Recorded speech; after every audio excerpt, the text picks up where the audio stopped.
the ability to create happiness. Correct, class? Yes, ma'am. Ilang buwan na naman ang nakalipas. Pero may nabago ba sa mga ugali ninyo? Makakatanggap man lang kaya ako ng thank you note mula sa mga parents ninyo? O mamumura na naman ako? Dahil uuwi kayong mas kaysa dati. You, Miranda. And you, Fernandez. Both of you show good promise as leaders. Nag-organize pa nga kayo. Pero puro na makalokohan ang ginawa ninyo. Why don't you divert your energies, your resources into something more useful, into something more meaningful for the society, for your parents, and for yourselves?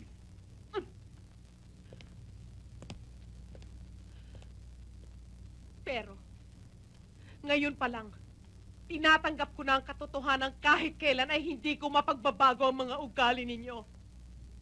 Never! Never in my wildest dream shall I ever see you as defenders of your country or even of your school, much less your teachers, especially me, whom you hate so much. I pity you guys. Well, today is your last day of class. Eto na ang pinakahihintay ninyong semestral break. Meaning, you are now free.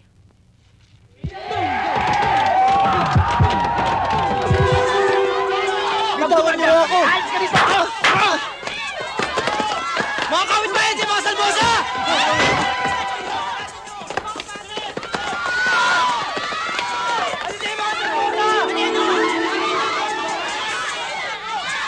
Hindi kayo pwedeng pakiusapan!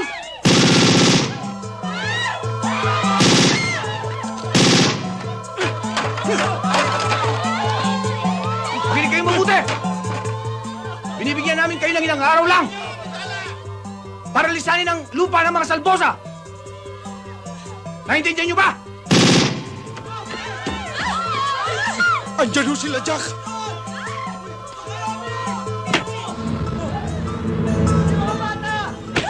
Hoy! Ikaw ang takapagsalita ng mga tao rito, ha? Sabihin mo sa mga na lumaya sila sa lupang hindi kanila. Iutos mo sa kanila, ha? Kanila yung lupang tinitirikan nila. Dugo at pawis ang pinuhunan nila. Hindi ko magagawa yung iutos mo. Kung gusto mo, ikaw magsabi. Matigas ka, ha? Palalambutin ko ngayon ang tuhod mo. Diyos na bawain!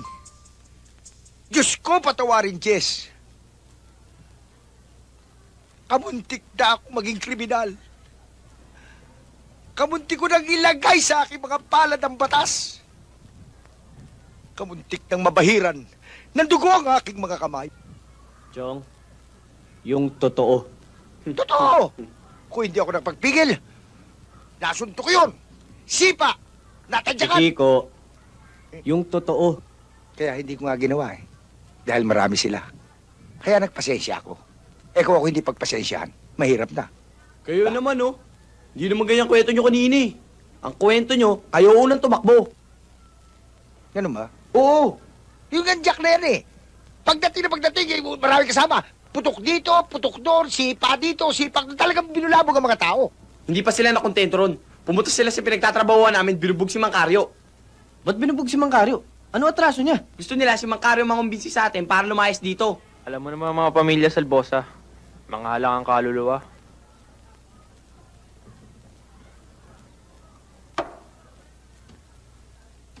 Palagay ko dumating na ang panahon na kinatatakutan ko. Dahil ayoko makabangga ang mga kapatid at ama ni Lisa. Ano ba ang gusto mong gawin sa buhay mo? Ang makulong? Ang sirain ang kinabukasan ng buhay mo? Para saan? Para sa prinsipyo pinaglalaban mo? Kahit kailan naman di mo ako maintindihan, Kuya Ramil. Dahil sundalo ka. Nasa panig ka ng gobyerno ng may salapit politiko at dayuhan. Samantalang ako, nasa panig ako ng tinatawag niyong at ang mga ipinaglalaban namin ay ang maliliit. Ang mga mahihina at naaaping hindi kayang ipagtanggol ang kanilang sarili. Hindi ka pa rin nagbabago, Ronald. Wala nung araw ganyan ang katwiran mo. Galit ka sa mga mayayamang mapangapi. Sa pagmamalabis sa mga taong nanunungkulan sa gobyerno. Tama ka. Pero huwag mong lalahatin sapagkat hindi lahat ng nasa gobyerno ay masasama. Meron din namang mabubuti. Eto, mag-isip ka. Ang karamihan sa mga magnanakaw, masasamang tao, mga kriminal, ay nanggaling dyan sa maliliit na taong pinagtatanggol mo. Totoo. Pero naitanong niyo ba sa sarili niyo kung bakit sila naging kriminal? Inalam niyo ba ang ugat ng kanilang pagiging masama?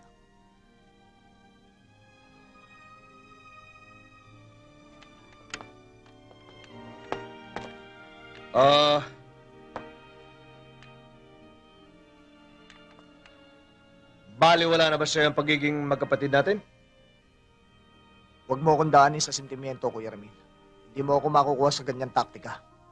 Magkapatid lamang tayo sa dugo. Pero sa paniniwala, magkaaway tayo.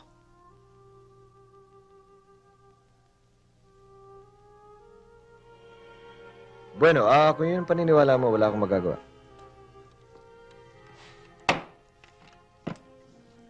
Sige, magpahinga ka na at bukas ay hatid dito sa headquarters. Guard! Take this!